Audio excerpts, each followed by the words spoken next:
الحمد للہ وکفا وسلام علی عبادہ الذین اصطفیٰ اما بعد فاعوذ باللہ من الشیطان الرجیم بسم اللہ الرحمن الرحیم۔ معزز سامعین، 2 مارچ بروز ہفتہ 2024 بعد نماز فجر کا یہ درس قرآن تفسیر سورۃ الفرقان آیت نمبر 72 سے لے کر آیت نمبر 77 تک جاری رہے گی، اور اللہ تعالیٰ کے فضل و کرم سے، اللہ تعالیٰ کی عطا کی ہوئی توفیق سے، اللہ تعالیٰ کی مدد سے یہ سورۃ الفرقان کا آخری درس ہے۔ اللہ نے زندہ رکھا اپنے فضل و کرم سے، تو انشاءاللہ کل سے ہم سورہ شعراء میں داخل ہو جائیں گے، سورۃ الشعراء کے ترجمہ اور تفسیر میں داخل ہو جائیں گے، کہہ دو انشاءاللہ۔ تو یہ مسلسل اللہ تعالیٰ کے خاص بندے عباد الرحمن کی شان چل رہی ہے۔ اس میں پہلے وہ اعمال بیان کیے گئے جو اللہ کے خاص بندوں کو کرنے چاہیے، پھر ان اعمال کا بیان ہے جو ان کو چھوڑنے چاہیے۔ تو اس میں یہ پچھلی نشست میں بیان ہوا تھا کہ وَمَن تَابَ وَعَمِلَ صَالِحًا فَإِنَّهُ يَتُوبُ إِلَى اللَّهِ مَتَابًا، جس نے توبہ کی اور نیک کام کیے تو اس نے رجوع کیا اللہ تعالیٰ کی طرف جیسے رجوع کا حق ہے۔ اب آگے اللہ کے خاص بندوں کی شان ہے، یہ بڑی کمال کی ہے۔ وَالَّذِينَ لَا يَشْهَدُونَ الزُّورَ، اور جو جھوٹی گواہی نہیں دیتے۔ زور کا مطلب جھوٹ ہے، اور اس کا آپ ایک ترجمہ یہ بھی کر لیں کہ وَالَّذِينَ لَا يَشْهَدُونَ الزُّورَ، کہ وہ گندی محفلوں میں نہیں جاتے، بری محفلوں میں حاضر نہیں ہوتے، شراب کی محفلوں میں نہیں جاتے۔ بعض مفسرین نے فرمایا، یہ سارے اقوال اکٹھے کر کے بیان کر رہا ہوں، بعض نے فرمایا کہ وہ موسیقی کی محفلوں میں نہیں جاتے جہاں گانا بجانا ہوتا ہے، اور بعض نے فرمایا کہ جہاں اللہ اور اس کے رسول کی مخالفت ہو رہی ہو، جس مجلس میں محفل میں، وہ اس پر جاتے نہیں۔ مثلا شراب کی محفل ہے، جوئے کی محفل ہے، یا یہ اور بہت ساری برائیاں اب تو نکل آئی ہیں کہ فلمیں دیکھنا وغیرہ وغیرہ، ان پر وہ حاضر ہوتے۔ اور جو پیر صاحب نے یہاں ترجمہ کیا کہ وَالَّذِينَ لَا يَشْهَدُونَ الزُّورَ، کہ اور جو جھوٹی گواہی نہیں دیتے، تو جھوٹی گواہی کے لیے بھی تو جانا پڑتا ہے نا، جہاں گواہی دینی ہو۔ تو جھوٹی گواہی کو تو علماء نے اکبر الکبائر میں شمار کیا ہے، بڑے گناہوں میں۔ چنانچہ ایک حدیث سنیے، صحیح بخاری میں ہے کہ نبی کریم رؤوف الرحیم پڑھیے صلی اللہ علیہ وآلہ وسلم نے صحابہ کرام علیہم الرضوان سے فرمایا کہ کیا میں تمہیں خبردار نہ کروں کہ سب سے بڑے گناہ کون ہیں؟ تو صحابہ نے عرض کی، یا رسول اللہ ضرور خبردار فرمائیے۔ تو آپ صلی اللہ علیہ وسلم نے فرمایا، الشرک باللہ، سب سے بڑا گناہ یہ ہے کہ اللہ تعالیٰ کے ساتھ کسی کو شریک ٹھہرایا جائے۔ اور دوسرا وہ حقوق الوالدین، والدین کی نافرمانی کرنا، والدین کو ستانا، والدین کا دل دکھانا۔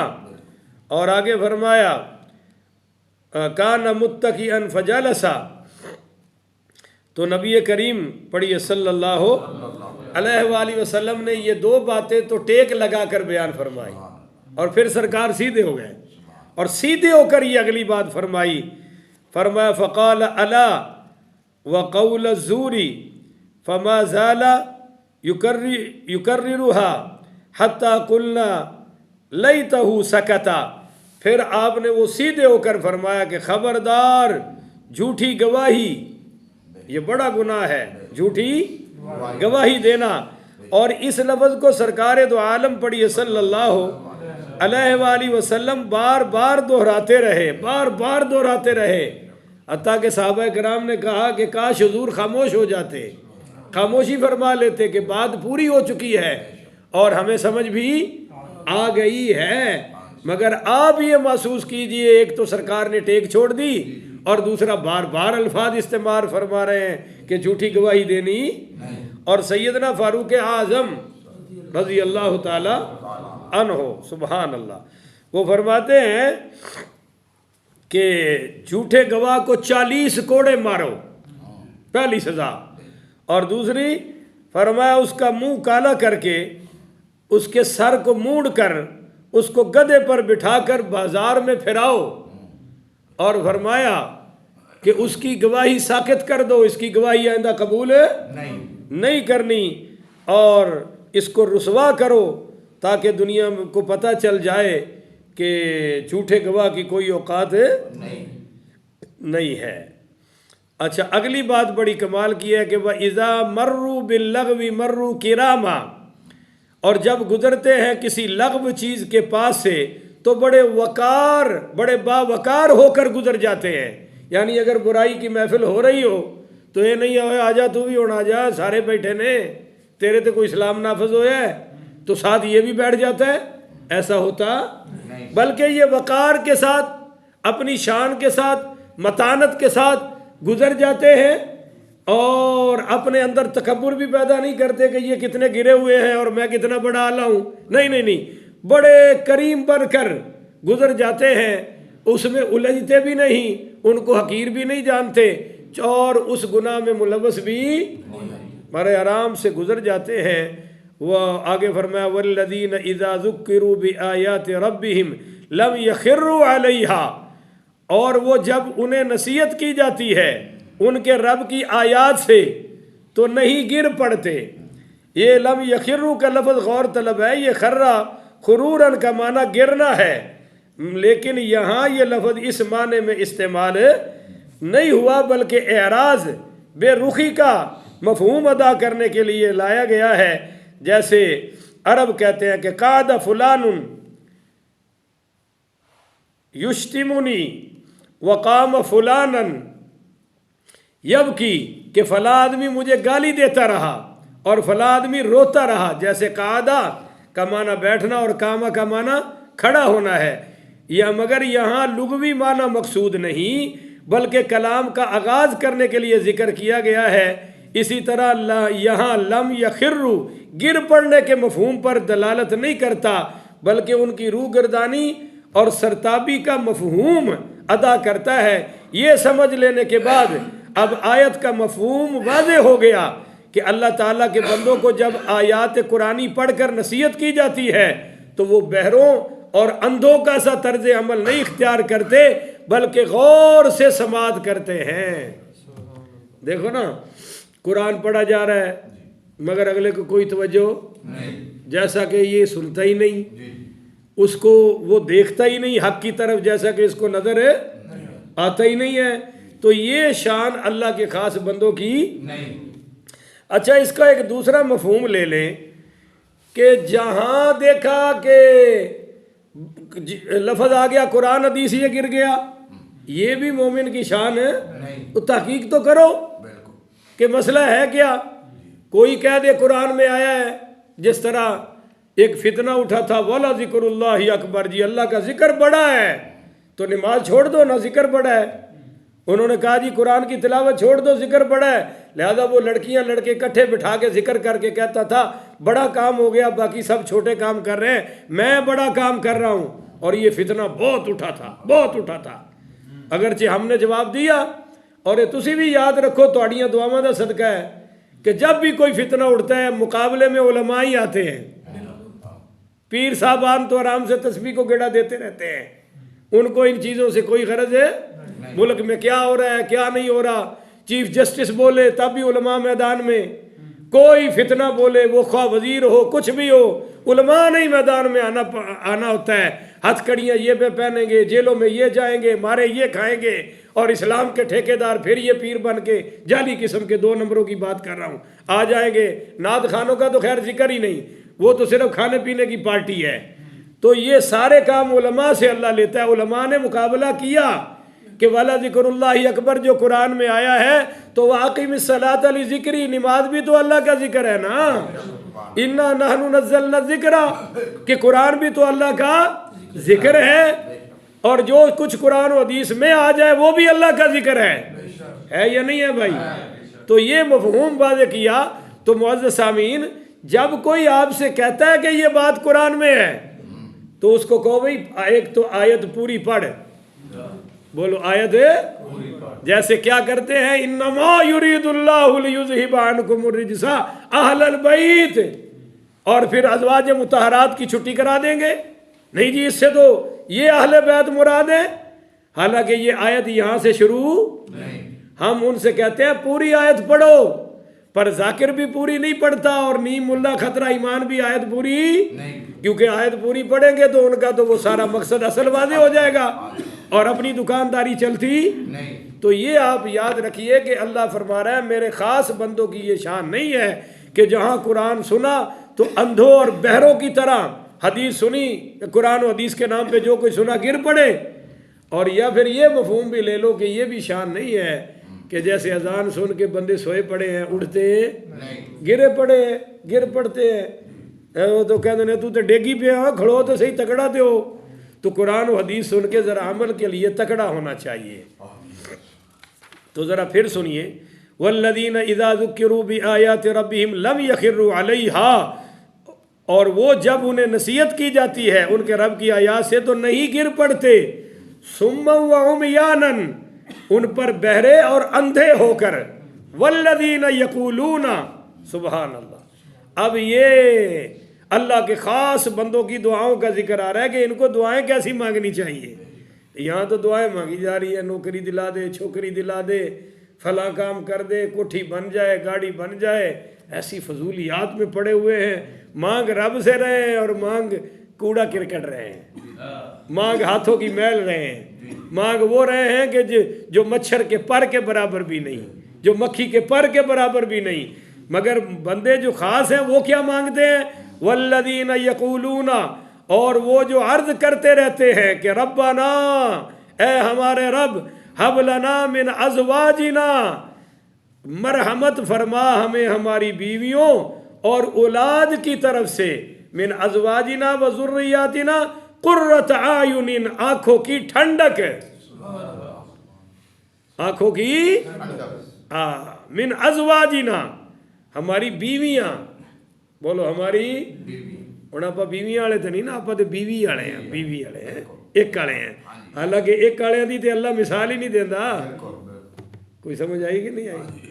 جو نکاح والی آیت ہے اس کی گنتی بھی ایک سے شروع، حالانکہ گنتی ایک سے ہی ہوتی ہے، 1 2 3 4، پر نکاح میں اللہ نے کہا مسنا 2 کرو، ایک تو گال ہی نہیں شروع کی تھی، اور اسی اس وچ آئے کوئی نہیں، وہ ثلاثہ 3 کرو، وہ رباع 4 کرو، ایک کڑے کا ذکر آیا اگے کیتا ہے اللہ تعدلو، اگر تسی بے عدلے ہو، فَإِنْ خِفْتُمْ اللہ تعدلو فواحدہ، اور فَإِنْ خِفْتُمْ اگر تم بزدل ہو، ڈرتے ہو، جیسے کہ اسی ساری ڈرتے ہیں اللہ تعدلو، اور تم عدل نہیں کر سکتے تو پھر فواحدہ، رو ایک دے پھر۔ تو یہاں تو ہے ربنا ہب لنا من ازواجنا، اے رب ہمیں عطا فرما ہمارے بیویوں، وذریاتنا، اور اولاد کی طرف سے قرۃ اعین، آنکھوں کی ٹھنڈک، یعنی بیویاں بھی آنکھوں کی ٹھنڈک ہونی چاہیے، بولو آنکھوں کی ٹھنڈک۔ یہ نہیں ہے کہ بیوی نو دیکھ کے 14 طبق روشن ہوئے ہیں، ایسی بیویاں جائز ہے نہیں۔ میرے نبی کریم صلی اللہ علیہ وآلہ وسلم نے فرمایا بد مزاج بیوی، بد زبان بیوی، بد اخلاق بیوی، نافرمان بیوی، یہ اللہ کے عذابوں میں سے ایک عذاب ہے۔ اللہ جسے چاہتا ہے اس کے گلے میں توق بنا کر ڈال دیتا ہے کہ چل بھی ذلیل ہوتا۔ پھر دیکھو نا، حضور نے فرمایا میں اس عورت سے پناہ مانگتا ہوں جو مجھے بوڑھا ہونے سے پہلے بوڑھا کر دے۔ اور بعض بیویاں واقعی بندوں کو بوڑھا کر دیتی ہیں اور بوڑھوں کو قبروں میں داخل کر دیتی ہیں، اور بعض بوڑھوں کو بھی جوان کر دیتی ہیں اپنے کردار سے، رویے سے، اخلاق سے۔ تو بیوی وہ ہے جو آنکھوں کی ٹھنڈک ہو، جو اور بندہ اس کو دیکھے تو خوش ہو جائے، اب وہ ایسی بن کے رہے جیسی خامد کو پسند ہے۔ یہ نہ ہو کہ گھر میں چوڑی چمارن بن کے پھرتے رہے اور بازار کے لیے سورنا سجنا شروع کر دے، شادیوں میں جائے تو سور کر سج کر، اور گھر میں پھر رہی ہے جیسے بھنگن پھرتی ہے۔ ایسا نہیں ہے بھائی، من ازواجنا و ذریاتنا، اور اولاد بھی وہ ہے جنہیں دیکھ کر آنکھیں ٹھنڈی ہو جائے، بولو جنہیں دیکھ کر آنکھیں ٹھنڈی ہو جائے۔ ایسا نہ ہو کہ بیٹے کو دیکھ کر ابا کہے کہ شالا موڑی نہ جمدا،